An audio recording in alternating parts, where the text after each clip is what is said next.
Welcome back everyone. Today I am doing a card swap that is due this month. It's monochromatic this month, and I thought I would do monochromatic mixed with I'm not actually sure what you call it, but it's where you get part of the image is raised. I don't know if you can see that. So I've got the frame raised, but the picture still continues through the whole way. So let's get started. Now, because it is an Australian card swap, I have Australian measurements. My panel is going to be 10.5 centimetres by 14.8. So the bit that I'll be stamping on will be 10.1 centimetres by 14.4. I'm using a stamp set I've had for a little while. It's part of the Stamperia range of Sir Vagabond. And I really like it because it's quite steampunky, which is right down my alley. So what we need to do is set up our MISTI so that we're going to stamp where we want to stamp. I'm going to just pop this up a little bit because the stamp is bigger than my panel because it's designed for scrapbooking. And I'm just going to position so I get most of the image. I probably want most of the wheel, and then it doesn't really matter after that. Pick it up with the lid.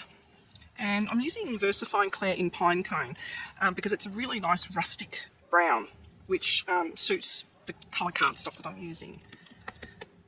Very juicy ink pads, so just need to ink it up a little bit. And I should be okay just with one pass. Oh, just missed a bit there. There we go.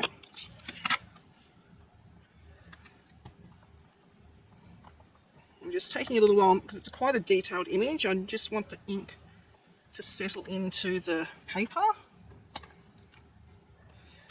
And there we go. There's our image. So I'll just quickly clean off my sticky mat a little bit and the stamp. So I'll be making 8 of these altogether, but I'm just doing 1 to camera. Now, to get the frame effect, you can use any kind of nesting die set that you have. I have a very old die set here. It's just, I'm not even sure what it was called, I bought it so long ago, but they're basic frames and they come in all different sizes, and I've taken the second and third largest from the set, as you can see there, and I have taped them together temporarily so that I have the same frame the whole way through. It's really important that this frame is consistently the same size. If it's off by a fraction even, you won't get the full effect. So we need to die cut out of our stamped image, and I'm going to go roughly around about there. I'll just get out my die cutting machine.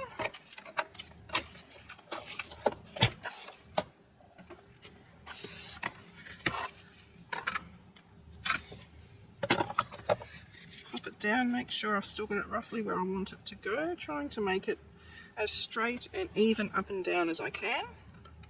You can measure it if you want to. I just tend to wing it. I'll go back through as well.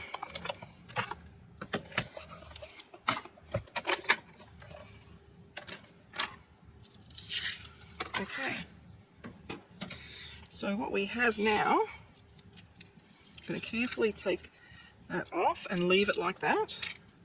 We have 3 pieces, like so.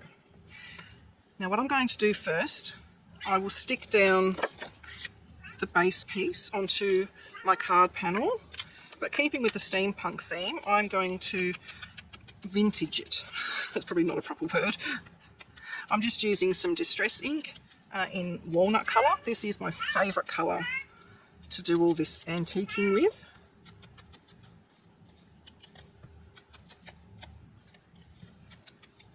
It's a bit fiddly.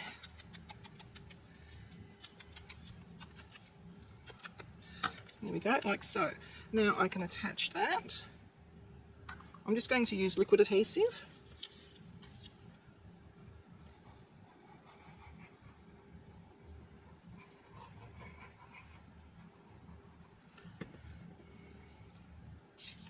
Okay.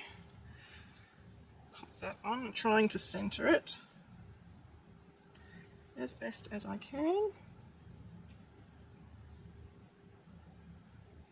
looks pretty good. Okay, so that's our base done. Now we need to work on these two pieces. This piece will sit in there, but we do that bit last. So what we need to do now is cut out more of these frames. Just to save time, and you don't need to watch me die cut everything, I have already done that out of craft card. You can use the same colour cardstock if you wish. It was pretty close to craft colour for me, so I'm just using craft because I have a lot of that. I don't have very much of this colour. And I'm going to use 2 of these.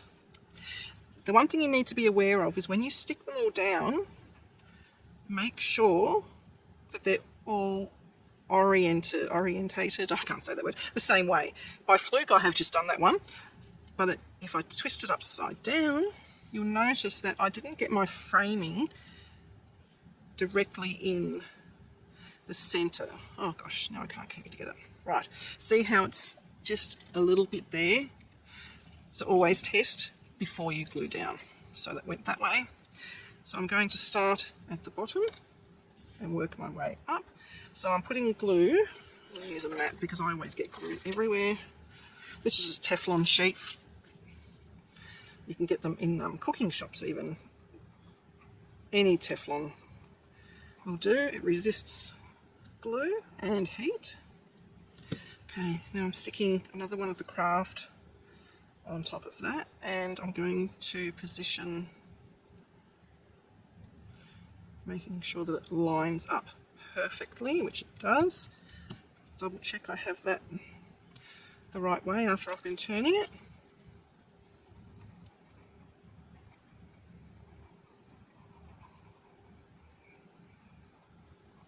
And this technique is really lovely with flowers and things like that. I just sort of thought I'll do something a little bit different. Not many masculine cards make it onto YouTube for some weird reason, I don't know why. So I thought this stamp was perfect. A nice large image is really, really good. Alright, so I've got that. And now I'm going to use my walnut ink and distress the edge, the outside edge and the inside edge I'll be doing. And this just helps it to stand out a little bit more as well.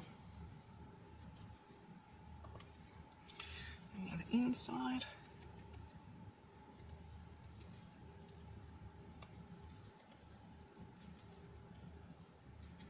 And by layering cardstock behind the frame, so making the frame out of multiple pieces of cardstock, ensures that it's going to be really stable to go through the mail. You can just use foam tape if you wish, but I sort of feel with the foam tape, you're going to get the colour of the foam tape, sort of when you tip this sort of this way and that, you'll see the white or the black foam tape.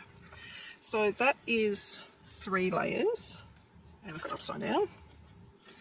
So that's going to sit in there like so. I want it just a fraction more. So what I have is my foam tape is too thick, and like I said, I don't like seeing the white image, the white foam tape edge. So I've got this, it's very sticky. Sorry about that noise. It is red line tape, but it is about 2 millimeters thick. And I get this from Snazzy Scrappin' here in Australia. It is really, really sticky stuff. And being red line tape, it is super strong. And I'm always a fumble fingers when I go to use tape. Oh, golly, and it sticks to my scissors. It is good tape. Now I'm going to just maneuver it as best I can around the curve.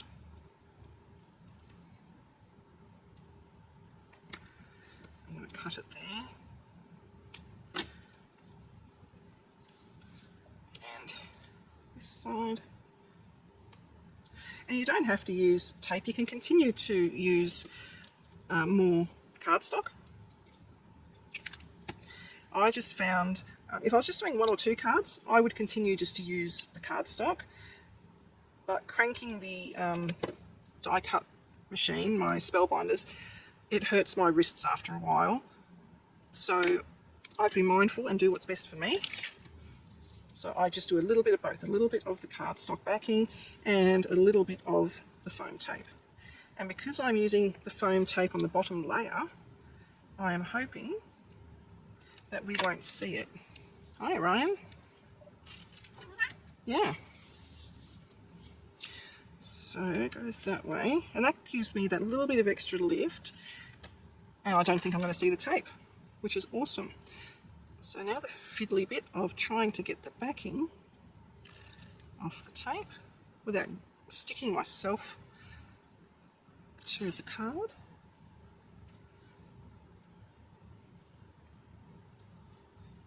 You're going to watch from there, are you, buddy? Good boy. Right, finally got that off. Now I'm notorious for not getting things down right first go, so I'm going to give myself a little bit of wriggle room if I need to adjust anything by putting some glue on top of the tape. So if I have to reposition it, I have a chance to do it. So here I've got to make sure I got it the right way. I think that's right. And if my head gets in the way, I apologise in advance. I just need to be able to see where this is going. Just check before I push down. That looks pretty good. Stick it down.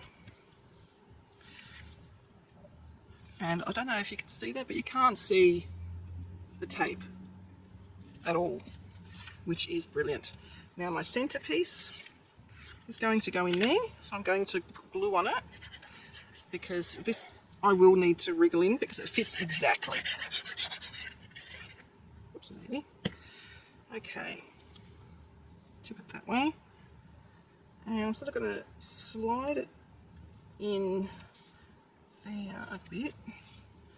This is why I use glue, because it gives you a couple of seconds to adjust everything.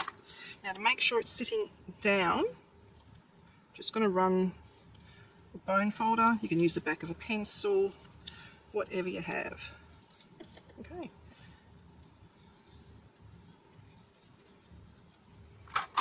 Brilliant. And that is done. So it's quite a quick technique if this is all you're doing. You can add embellishments. Being a steampunk theme, maybe a cog or something would be really handy. I don't have anything like that in my stash.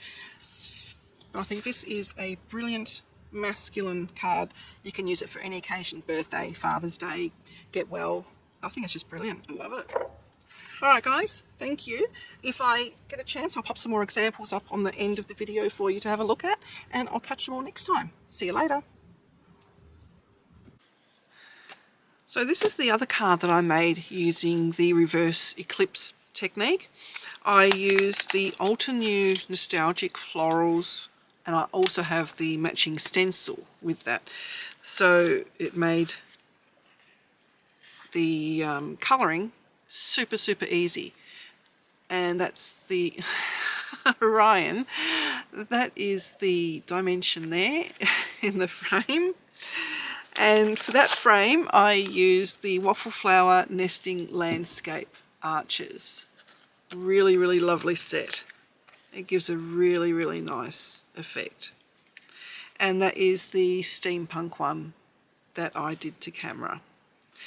Now for this one, the colours that I used were the-crafty-w inks, and I used the Puffy Heart and Purple Wine, and then the Lavender Fields and Deep Iris, and just the buttercream for the centres, and I just popped a little bit of glitter on the centres, and then just a few little clear embellishments.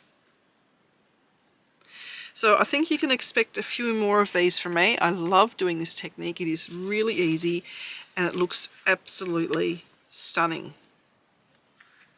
Thanks guys. I'll see you next time.